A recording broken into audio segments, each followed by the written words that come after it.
petite suite à la vidéo beauté et identité que j'ai faite 2 vidéos plus tôt. Je viens pas faire plus d'audio que de vidéos.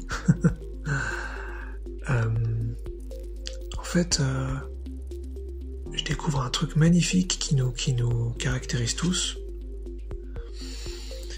C'est notre lien avec le spécifique. C'est-à-dire, on a tous, je pense, voulu des choses dans notre vie qui n'ont pas eu lieu. Peut-être qu'elles auront lieu, peut-être pas, mais ce que je veux dire par là, c'est que on a tous voulu plein de trucs. Ça pourrait être de l'argent, une relation, une santé, un objet quelconque, une maison, un voyage. Ça pourrait être tout ce qu'on veut. Des capacités psychiques, pareil dans mon cas, mais peu importe, on s'en fout, tout est là, je mets tout au même niveau. Et ce dont je me rends compte, c'est que les choses qu'on a voulu, qui reviennent avec le temps, c'est-à-dire que si on a voulu un truc et qu'on l'a pas vécu, et le temps passe, ça pourrait être des mois, des années, voire même des dizaines d'années, et on repense, enfin on continue, je veux dire, de penser à cette chose, et ben je me rends compte dernièrement que c'est pas du tout anodin en fait. Et qu'en fait, notre soi, notre identité, notre beauté, ce qui fait ce que nous sommes vraiment, en fait, s'étend, s'injecte, se projette éventuellement dans ce spécifique. Et ça, c'est quelque chose que j'avais pas compris avant, en fait. Parce que, comme j'étais pas forcément hyper intéressé par la joie, comme beaucoup d'humains sur cette ligne terrestre, eh bien, je m'intéressais à des choses finalement qui me donnaient envie, certes, et qui d'ailleurs donc pouvaient, comme je l'ai dit, rester en tant qu'envie pendant longtemps, tant que c'était pas vécu.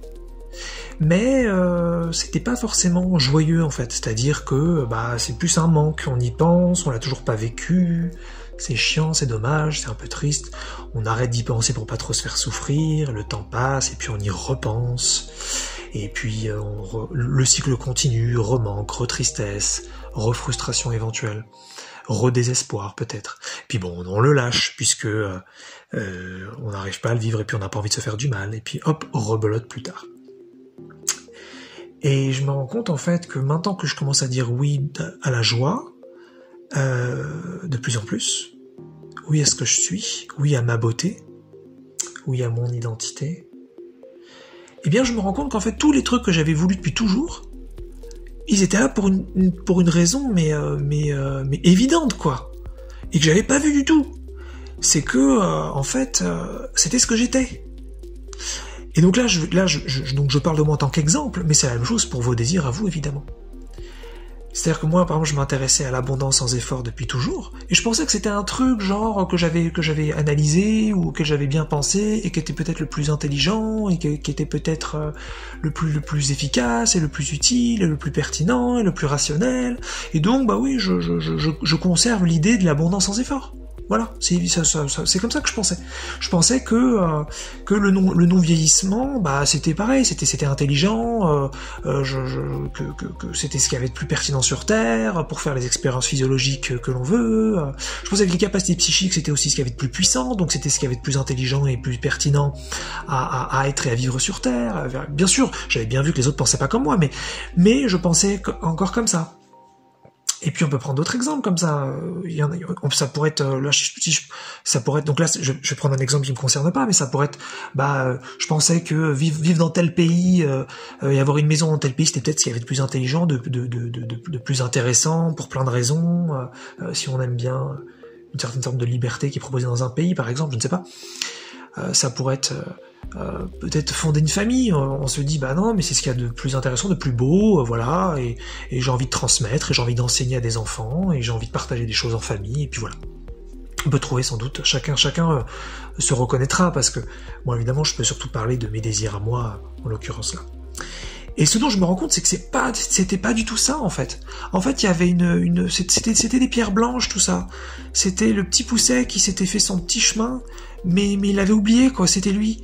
Et je me rends compte que toutes ces choses-là, en fait, c'était moi. C'était juste que j'avais oublié ça, et qu'en fait, moi, ça me touchait profondément l'abondance sans effort, ou l'argent sans effort, le non-vieillissement, ou la régénération du corps, ou les relations correspondantes, ou la puissance psychique, ou le changement de ligne, ou la création consciente, et toute autre sorte de choses. Et je me rends compte que ces choses-là, en fait, c'était moi. C'était pas juste un kiff, c'était pas juste un truc qui était beau, c'était pas juste un truc qui était sympa, qui était intelligent, qui était bien pensé, ou même qui me correspondait un petit peu. C'était plus que ça, c'était moi, en fait.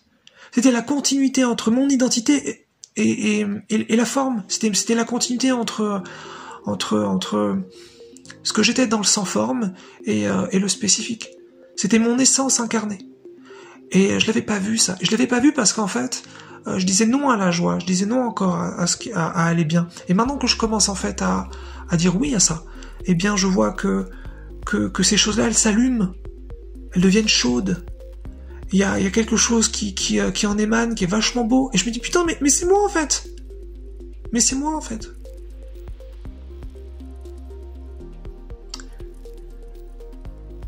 Et donc c'est beaucoup plus beau que je ne le pensais en fait, ce que nous sommes.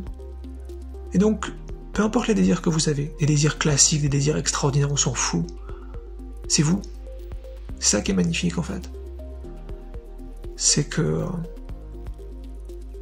ça a toujours été vous.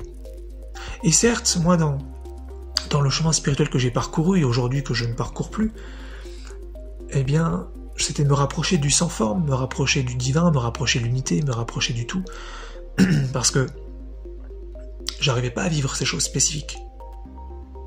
Et donc je me disais qu'il fallait que je me rapproche enfin, peut-être que je les lâche éventuellement, ou en tout cas que ce soit moins important.